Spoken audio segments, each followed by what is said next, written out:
ঘুমানোর আগে যে ব্যক্তি আয়াতুল কুরসি পড়বে, আল্লাহর পক্ষ থেকে একজন ফেরেশতা তার কাছে থাকবে সারা রাত। এই ফেরেশতা ওই ব্যক্তিকে পাহারা দিবে ইনশাআল্লাহ, কোনো বিপদ আপদ তাকে স্পর্শ করবে না ইনশাআল্লাহ।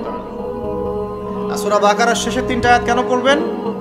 কারণ নবী সাল্লাল্লাহু আলাইহি ওয়াসাল্লাম বলেছেন, রাতের বেলা সূরা বাকারার 3টা আয়াত যে ব্যক্তি পড়বে, সারা রাত যদি আপনি নফল নামাজ পড়তেন যে নেকি হতো, এই 3 আয়াত পড়ার মাধ্যমে সেই নেকি হয়ে যাবে ইনশাআল্লাহ। ঠিক আছে? সারা রাত ধরে নফল নামাজ পড়া কি কষ্টকর না? এটা সবচেয়ে সহজ হচ্ছে আপনার সূরা বাকারার শেষের 3টা আয়াত পড়বেন, ঘুমিয়ে যাবেন ইনশাআল্লাহ। সারা রাতের নেকি আপনার আমলনামায় লেখা হবে। এগুলো শুধু বললেই হবে না আর শুনলেই হবে না, আমল করতে হবে। কবে থেকে? ইনশাআল্লাহ আজকে থেকে। আল্লাহ পাক সবাইকে আমল করার তৌফিক দান করুন, আমিন। এরপর কি করবেন? এরপর 3 কুল পড়বেন। কয় কুল? 3 কুল। কোনটাকে 3 কুল বলে? বিসমিল্লাহির রহমানির রহিম, কুল হুয়াল্লাহু আহাদ এটা একটা, কুল আউযু বিরাব্বিল ফালাক এটা একটা, কুল আউযু বিরাব্বিন নাস এটা একটা। এই 3টা সূরা কার মুখস্থ নাই? এমন কেউ কি আছে যে এই 3টা সূরা মুখস্থ নাই? আছে? যদি থাকে তার গলায় দড়ি দেওয়া উচিত। যদি এমন কেউ থেকে থাকে মুসলিম সমাজে যার এই 3 কুল মুখস্থ নাই, তার গলায় দড়ি দেওয়া উচিত লজ্জায়। আত্মহত্যা করতে উৎসাহিত করছি না। ওই যে পরীক্ষার রেজাল্ট খারাপ হলে আত্মহত্যা করে না, দেখেন না? তারও আগে তো তোমার লটকানো উচিত ছিল এই জন্য যে তুমি 3 কুলই পড়তে পারো না। মুসলিম সমাজে বড় হয়ে মুসলিম পরিবারে জন্মগ্রহণ করে 3 কুল যে পড়তে পারে না, তার কি দরকার আছে বেঁচে থাকার? কোন মুখ নিয়ে আল্লাহর সামনে দাঁড়াবেন? কোন মুখ নিয়ে নবী সাল্লাল্লাহু আলাইহি ওয়াসাল্লামের সামনে যাবে? ইয়া রাসূলুল্লাহ, আপনার উপরে পুরো 30 পারা কোরআন নাযিল হয়েছিল, আমি 3 কুলি মুখস্থ করতে পারি নাই, আমার জন্য সুপারিশ করেন। এই কথা কোন মুখ নিয়ে বলতে যাবে? তবে কোরআন একটা কিতাব, আলহামদুলিল্লাহ। একজন হিরোইন খোরও দেখবেন সূরা ফাতিহা পড়তে পারে, তাই না? একজন হিরোইন খোরকেও দেখবেন সূরা ফাতিহা বলতে পারে। কোরআনের মুজিজা, সবার মনের মধ্যে আল্লাহ পাক কোরআন ঢুকিয়ে দিবেন। তবে চেষ্টা থাকতে হবে না? চেষ্টা করতে হবে। বাচ্চাদেরকে শেখান, বাচ্চাদেরকে লাড়া লাপ্পা না শিখিয়ে বাচ্চাদেরকে ভালো কিছু শেখান। নাহলে এইসব সন্তানরা, এইসব যুবক যুবতীরা বড় হয়ে যে ফিল্ম স্টারদের পিছনে দৌড়াবে, পর্ন স্টারদের পিছনে দৌড়াবে। বিদেশ থেকে কোনো মেয়ে যদি বাংলাদেশে আসে নাচতে, এদেরকে দেখতে টিকিট কাটতে যাবে 12,000 15,000 টাকা দিয়ে। সুসন্তান মানুষ করে যান, কুলাঙ্গার প্রজন্ম জন্ম দিয়ে কি দরকার? এর চেয়ে বাচ্চা নেওয়ারই দরকার নাই। যদি বাচ্চা কাচ্চা এভাবেই মানুষ করবেন তাহলে নেওয়ারই দরকার নাই ভাই।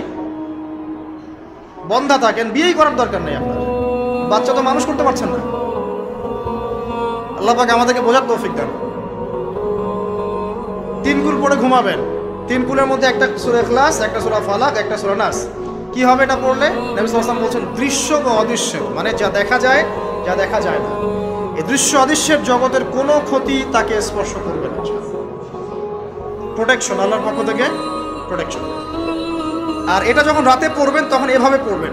একবার সূরা ইখলাস, কুল হুয়াল্লাহু আহাদ, তারপর সূরা ফালাক, কুল আউযু বিরাব্বিল ফালাক, তারপর সূরা নাস, কুল আউযু বিরাব্বিন নাস পড়ে 2 হাত একত্রিত করে ফু দিবেন। দিয়ে মাথা থেকে নিয়ে এভাবে, পুরো মাথা থেকে নিয়ে পুরো বডি এভাবে মাসাজ করবেন, এভাবে।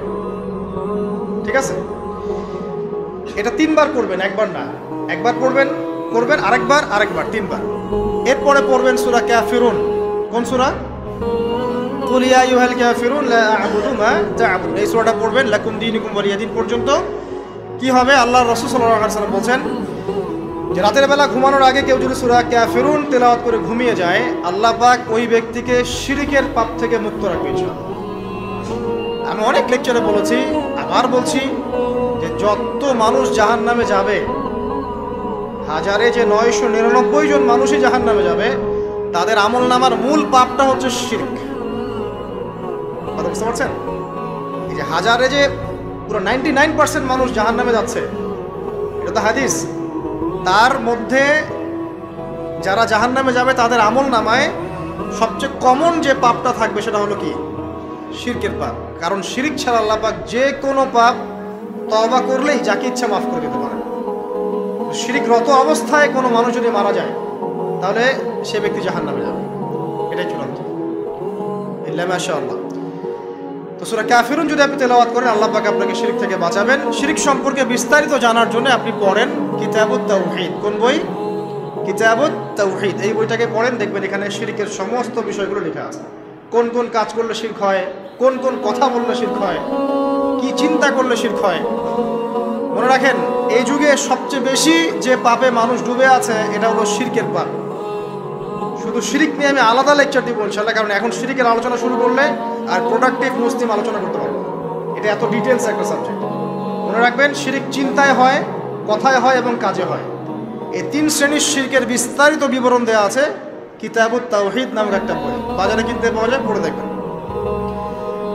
আর কি, রাতের বেলা শোয়ার আগে পড়বেন 33 বার সুবহানাল্লাহ, 33 বার আলহামদুলিল্লাহ এবং 34 বার আল্লাহু আকবার। আল্লাহর পক্ষ থেকে আপনার শরীরে শক্তি আসবে। এটা যারা নিয়মিত আমল করে, আল্লাহর পক্ষ থেকে তাদের শরীরে শক্তি আসে। হ্যাঁ, কারণ এইটা রাসূল সাল্লাল্লাহু আলাইহি ওয়াসাল্লাম কাকে শিখিয়ে দিয়েছেন? তার মেয়ে ফাতিমা রাদিয়াল্লাহু আনহাকে। ফাতিমা রাদিয়াল্লাহু আনহা এবং আলী রাদিয়াল্লাহু আনহু, তারা দুজন গিয়েছেন আল্লাহ রাসূলের দরবারে, গিয়ে বলেছেন আমাদেরকে একজন দাসী বা দাস দিন। বাসার অনেক কাজ আমরা করতে পারি না, লাগে না কাজের মানুষ।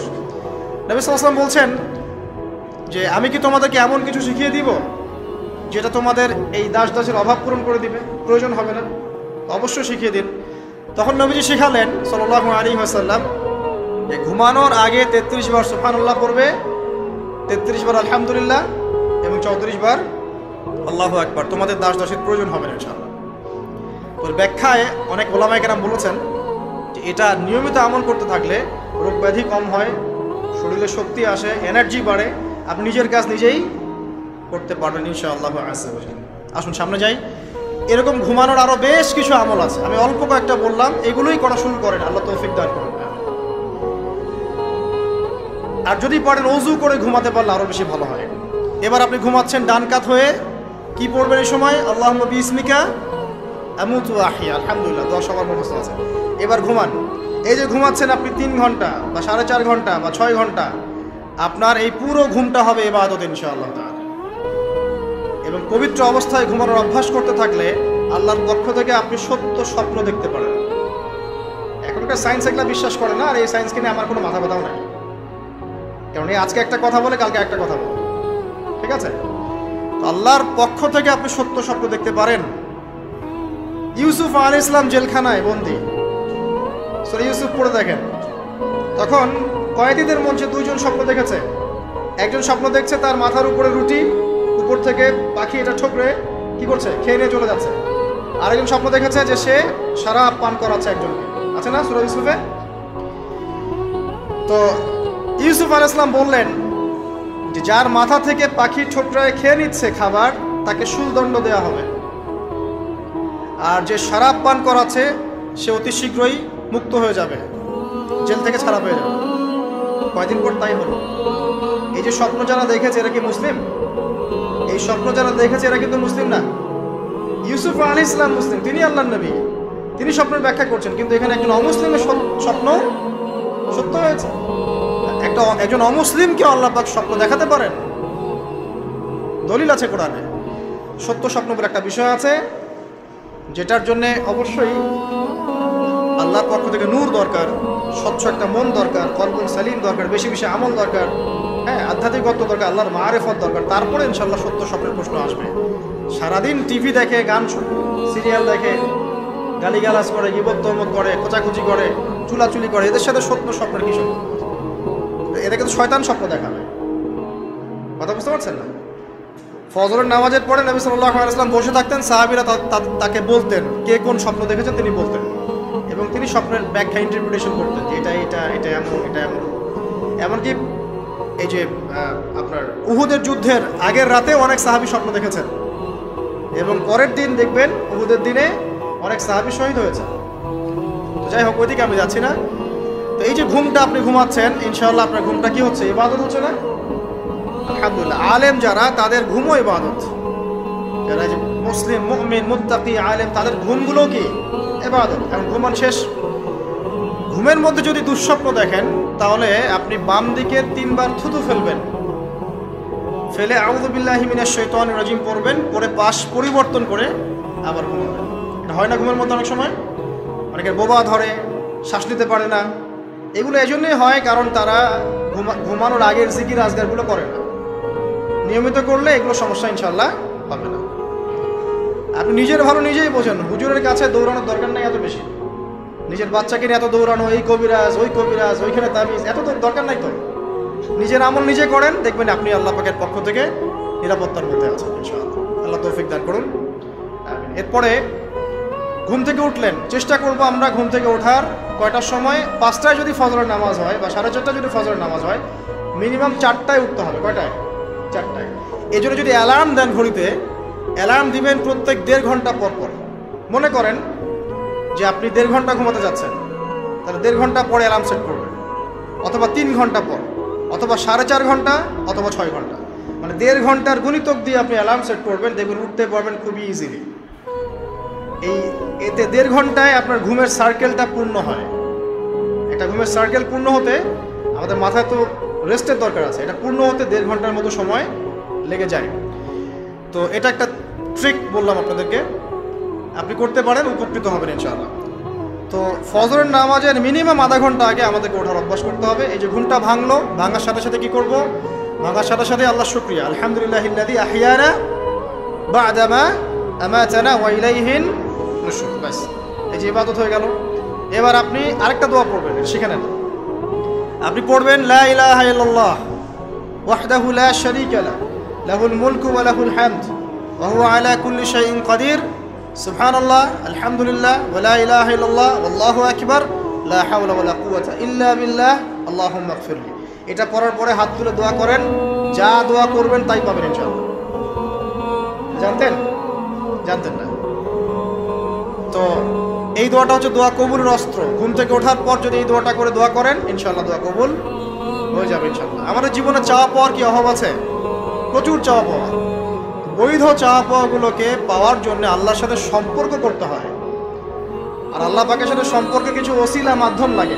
এই দোয়াগুলো হলো মাধ্যম, আমলগুলো হচ্ছে মাধ্যম। তো আল্লাহ পাক যেমনটা বলেছেন, ফাযকুরুনি আযকুরকুম ওয়াশকুরুলি ওয়া লা তাকফুরুন, তোমরা আমাকে স্মরণ করো, আমিও তোমাদেরকে স্মরণ করব।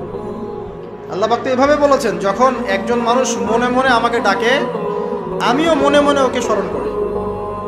মনে করেন আপনি মনে মনে আল্লাহকে বলছেন, আল্লাহ আমি অসুস্থ, আমাকে শেফা দাও, বা আমার রিজিকের টেনশন আছে, আমার রিজিকের টেনশন দূর করে দাও, আল্লাহ আমাকে হেফাজত করো, আল্লাহ আমাকে দিনের জ্ঞান দাও, তোমার আনুগত্য করার তৌফিক দাও। যে মনে মনে আপনি আল্লাহকে ডাকছেন, নিঃসন্দেহে ওই মুহূর্তে আল্লাহ পাক আপনাকে স্মরণ করছেন।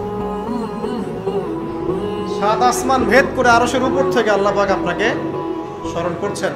আল্লাহ পাক বলছেন, যখন একজন মানুষ জনসমক্ষে আল্লাহকে স্মরণ করে, যেমন আমরা এখন করছি, জনসমক্ষে সবার সামনে আল্লাহর কথা আলোচনা করছি, আল্লাহ পাক বলছেন আমিও তখন এর চেয়ে অনেক উত্তম জনসমাবেশে ওই বান্দাদের কথা স্মরণ করি। আল্লাহ পাক আমাদের কথা স্মরণ করছেন, আমাদের কোনো ফিলিংস আছে? আল্লাহ আমাদের কথা স্মরণ করছেন, ওই যে যুবক ছেলে বসে বসে ফোন টিপছে, কোনো ফিলিংস আছে? মানে মনস্তাত্ত্বিকভাবে অন্তরে যখন নূর থাকে না, পাপ করতে করতে যখন অন্তরটা কলুষিত হয়ে যায়, কোনো ফিলিংস কাজ করে না। খুন করবে, কোনো ফিলিংস নাই। সুদ খাচ্ছে, কোনো ফিলিংস নাই। জেনা করছে ডেইলি, কোনো ফিলিংস নাই। দেখবেন ঘুষ নিচ্ছে, দুর্নীতি করছে, মানুষের সম্পদ আত্মসাৎ করছে, যারা পরিমাণ ফিলিংসও নাই যে আমি একটা পাপ করছি। কখন এরকম হয় জানেন?